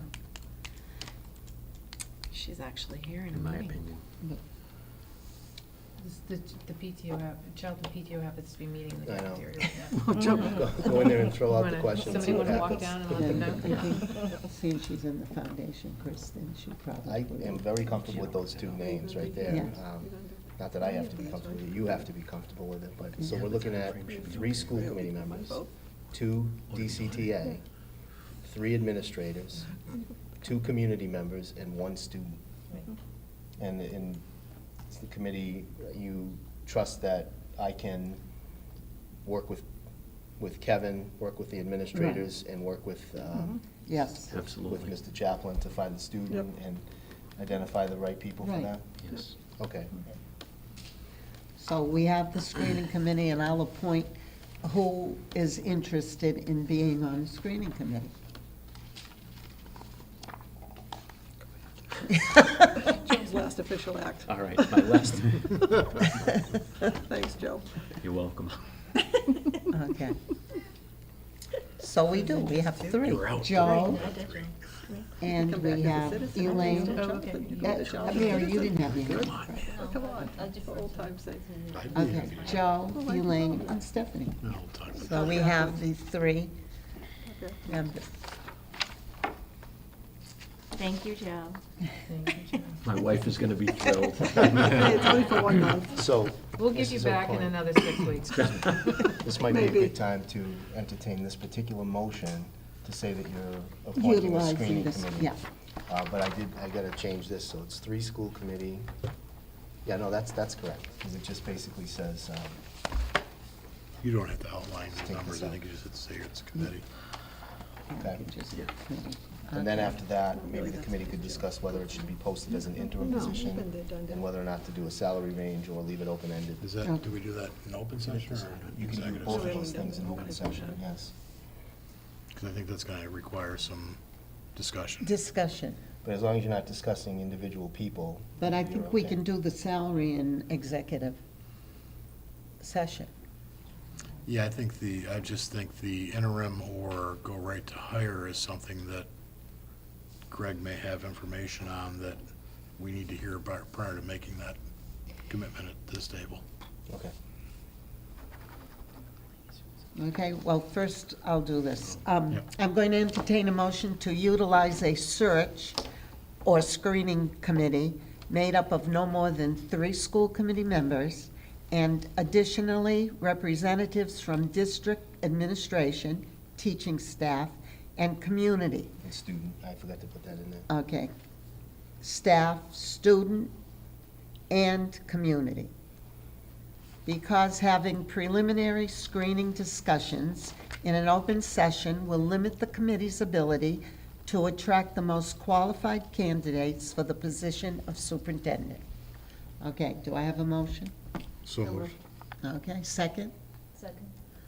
Discussion now. Any discussion? Seeing none, all in favor? Okay, motion carries, it's unanimous, and I did appoint the 3 members. So. Now, what did you want? Well, the committee, it sounds like the committee would prefer to discuss the salary range and the other question in executive session rather than open. But you could, you'll have to at least come out and make a motion later to decide whether it's interim or regular. Okay. You can I discuss guess, that in I don't executive think we have session? to go I don't to think we can do that. executive I thought- session. I thought that's No, I what think Mr. he was Chalk talking about suggested. the salary. Okay, But whether we want interim or we can do that right now. okay. Okay? So, we're going to have the screening committee do an interim? Is that agreeable with everyone? So I'll entertain a motion to have the screening committee screen for and post for an interim superintendent? We're not going to deal with the salary, we'll just deal with that. So, I don't know if the question is appropriate now when you go into discussion, Mrs. O'Coin, because with the information that Mr. Desto sent out with the superintendent report, it was two-phase. It was either, are we looking for an interim, or are we looking to have an interim candidate that would be considered for the position as permanent? Oh, So okay. I I would just thought Well, he it's was like- combining, you were So I like was combining saying the it. committee should decide between interim or just posting it as superintendent of schools. And if the committee chooses interim, then under that, there are 2 categories. One is, we will, you can be the interim and be considered for the long-term job, or we just want you for 1 year to, to keep things in order, and then you're not going to be the one. You get a different pool of candidates depending on which But you which way you weren't, go. when you talked to me, you weren't separating it. You just said it was going to be, like the screening committee was going to decide? The screening committee's role is going to be to take all the applications and decide which ones are quality candidates for you to interview.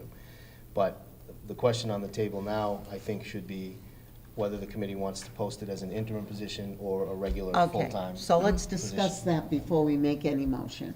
Are we going to hire an interim with the expectation that if it works out, then we will hire him as the superintendent for our school district? Or are we going to just look for an interim and then screen for our permanent superintendent. Because if we were just looking for an interim for 1 year, you can get someone that's retired, just newly retired, and they're interested in doing a 1-year position. So let's talk about that. What do you think? I think we should have an interim with the option that if we like them, they can stay. Okay. I do too. I think we're going to attract a different candidate Definitely. pool if we look that it's an interim that they would be a candidate for the permanent position than just looking for someone Right. who's retired Yeah. that's looking to fill a year. Yeah, Well, that this would doesn't- only give This doesn't us. eliminate them, though. That No, it doesn't doesn't. eliminate retirement. No. We were just saying, in No. addition, you may be kept on. Yes, I think that's the right thing to do. I think so, too. I'm gonna make that motion to be posted as an interim position with the option, is that the right word, baseball? Well, you can say just post it as an interim position, and the candidates will, whoever you want to put as the contact person, whether it's Mrs. O'Coin, Sandy, myself, immediately they're going to ask, is this somebody who could be considered down the line, or is it just I for 1 think year? that should be posted already. We I can think that put should be in that, the yeah, posting. we can put it in the Right. posting. With Can the be op- considered. Which, who could be considered for a Yes. permanent position next Yes. year, 2019. Yes, that should be in the posting. Yeah. But that, if that is in the posting, which it should be, then you're only going to get really candidates that are interested in becoming a Oh, I superintendent. think so. No, I don't think You, so. you think you'd get a retired Oh, person? sure. Yes. Because they'd say, yeah, I'm coming for a year, You know but I don't why? want I it. don't think Partly, so. well, if you did this in November, maybe not. No, but it's so But because late. it's late in the year, I think you will. Well, I guess Because- my question is, why wouldn't we want to just attract people that might be interested in staying? Because at this, I'll tell you my opinion, at this stage of the game, they're probably in a good system, and if they're leaving that system to come here, I don't think you're gonna get a good person, because they may not get that job back if they don't like it. I think it's risky. I think it's too late in the year, if this were November.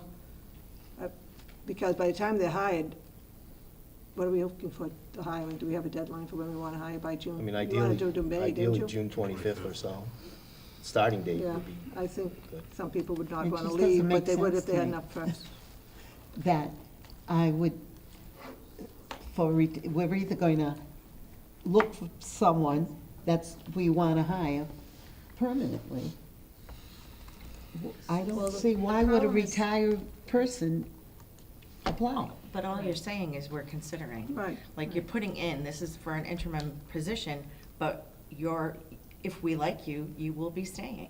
Like, that's all we're doing, is just wording it however we need to word it that way. So I'll tell you how it plays out most frequently is that most places will just post for interim. Sometimes they'll say specifically, like I read one from one of the wealthy towns out east that said, interim superintendent of schools, this position will not be considered for the permanent job a year. So they just wanted someone for 1 year. If you just put interim superintendent of schools, what's gonna happen is you're gonna get, the first people that are gonna be interested are recently retired people who wanna continue to work for 1 more year in a nice district like Dudley-Charlton. And then you'll get a few people who say, hey, Dudley-Charlton would be an upgrade for me. I would like to go there. However, I'm taking a risk because I'm only going for 1 year. I'm betting on myself Right. that I'm gonna be good enough. But, so they'll call and they'll ask, will this person be considered? Yes, if you're great and the committee likes you, you'll stay. But it is a gamble for those people. And they have to understand that. That's what's gonna happen in reality. So you're probably gonna get more close to or recently retired people than you'll get sitting superintendents. too. But nonetheless, I agree with Mrs. Antossi. Why not have the open end? Because if you get somebody who's great, then you're gonna wanna lock that person up. At the end of the day, you just pick the best person from the applicant pool, that's all you can They're do. basically interviewing while they're on the job, Kathy. if they really want the job. Can I ask another question, based on this, because this is, a different scenario than the last time with timing? So based on the scenario that we hire an interim, when do you look So this to is the post the job as a permanent hire? What's the time frame that is generally recommended then that you would then be posting for the permanent superintendent position to then be, interviewing to get a wider pool of candidates than we are right now based on the end of the year? I've seen them posted as early as like October. I would suggest maybe right before Christmas, like December 1st or something like that.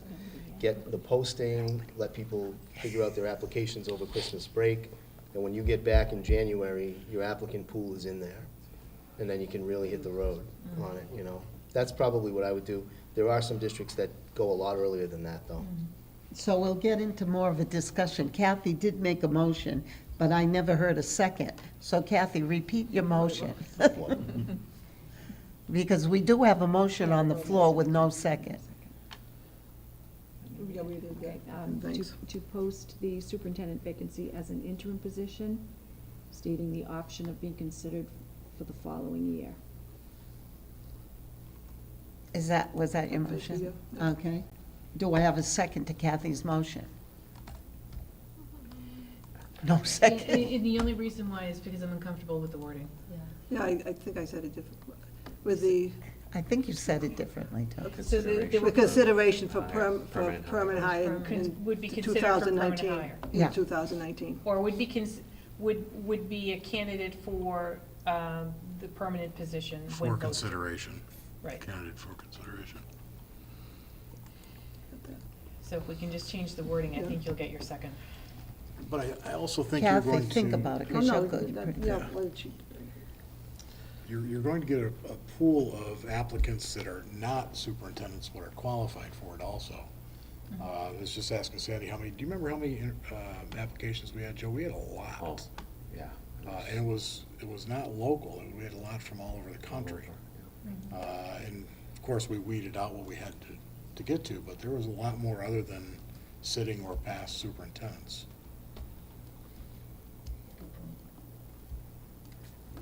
Do we have a second to Kathy's? Second. Okay. Sorry. More discussion? Seeing none, all in favor? Motion carries, it's unanimous. Now, do we need a timetable?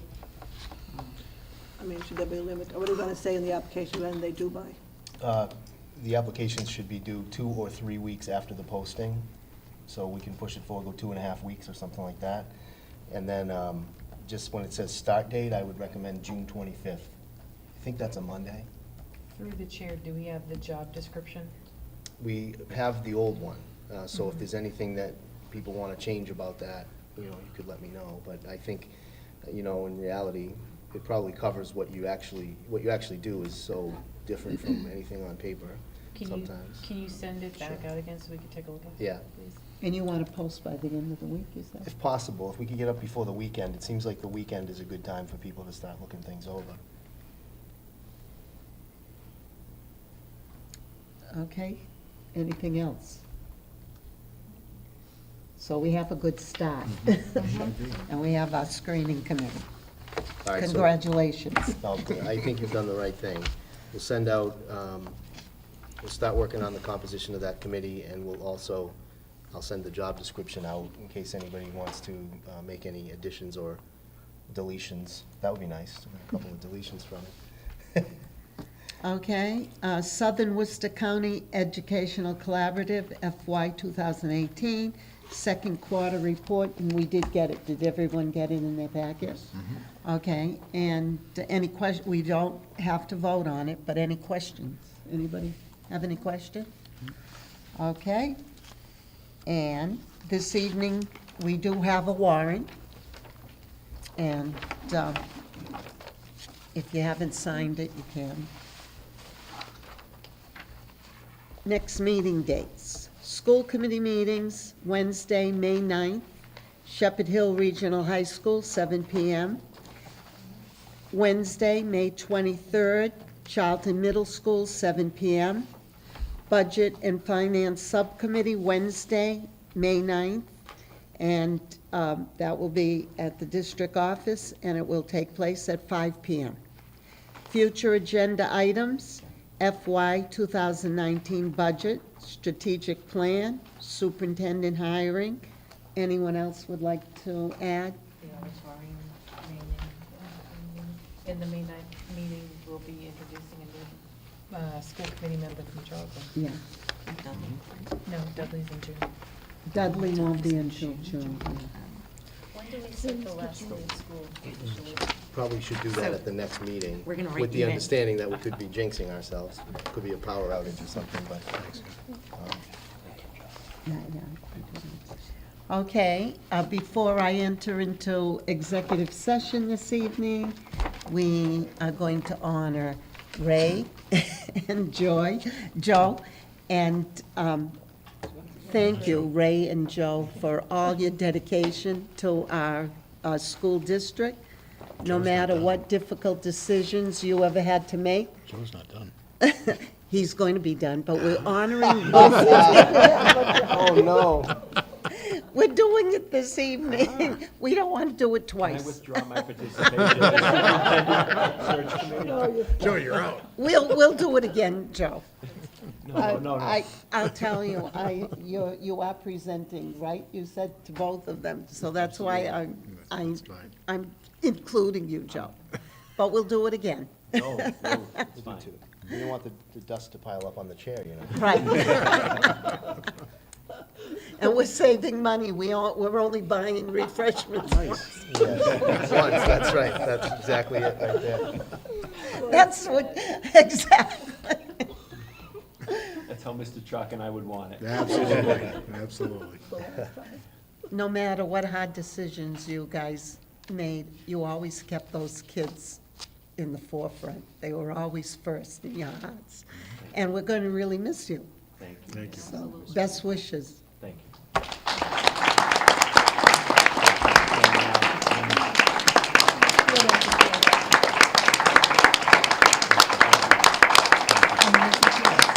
gonna grab them here. I just And wanted we'll to say, grab the chairs for both of you. It wasn't a mistake, we planned it. Get in my car, I got a small car. I'll take it home, There you go. And everyone can help themselves. We have refreshments this evening. And here are the beautiful chairs. Ah, thank Kathy, you. we can't wait for ours. I'm getting the whole thing. Diane said- I would have died at the table. 105 years. You got a couch. I got a couch table, the whole house. You know, I hate to say this with Joe still having 2 meetings to go, because with Ray, everybody knows I'm not in any way trying to earn brownie points. But there's only so many people you come across in your life that you're respectful of them grows the more you get to know them. And that truly is the case with Joe and Ray. I really am going to miss you guys on the committee. Well, I won't be here either, but I will still be involved as a citizen and a parent. And you guys are good for the kids in this area. And you know how much I love the kids, and I appreciate how much you guys have always, like Mrs. O'Coin said it perfectly. We have to deal with a lot of really difficult things, and we get caught up in some tough things. But you never lost focus on the boys and girls who need to get a great education. So I really appreciate that very much. And, you know, Ray, I hope you won't have to rush out from work on Wednesday nights anymore. And Joe, more time for you to break down the full court press now. So it'll be great. Seriously, though, much respect to both of you. Thank you. Thank you. And don't leave. You can have refreshments before you guys leave. I know you didn't have time to eat supper, So do you want to give a speech? I just wanted to, thank, those are very kind words, and I do appreciate it, but I want to thank the administrators, the teachers, and staff. They do a great job, and just keep doing that. And to you, best of luck in what you do moving forward, so thank you all. And I just want to say this is one of the best experiences of my life, and sort of getting, as Ray did, getting recruited to this position. I didn't know what I was walking into. I'm sure you didn't either, and I couldn't be more thrilled with how it worked out for me, and the graciousness of the people around this table, and the administrators and the staff of all the schools. It's just been a great pleasure for me, and I learned a ton in this role, and I'm thankful for that. So, Thank you. thank you. Thank you. Thank you both. Yeah, Thank you thank so you. You've much. been great. Thank you. Thanks. We're going to miss you guys. At this time, we are going to go into executive session to conduct strategy sessions in preparation for negotiations with non-union personnel or contract negotiations with non-union personnel, only to reconvene to take votes if necessary and adjournment. I'll take a roll call. Stephanie? Yes. Yes. Yes. Mary? Yes. Yes. Yes. And Joe, yes. Okay, we are now in executive session.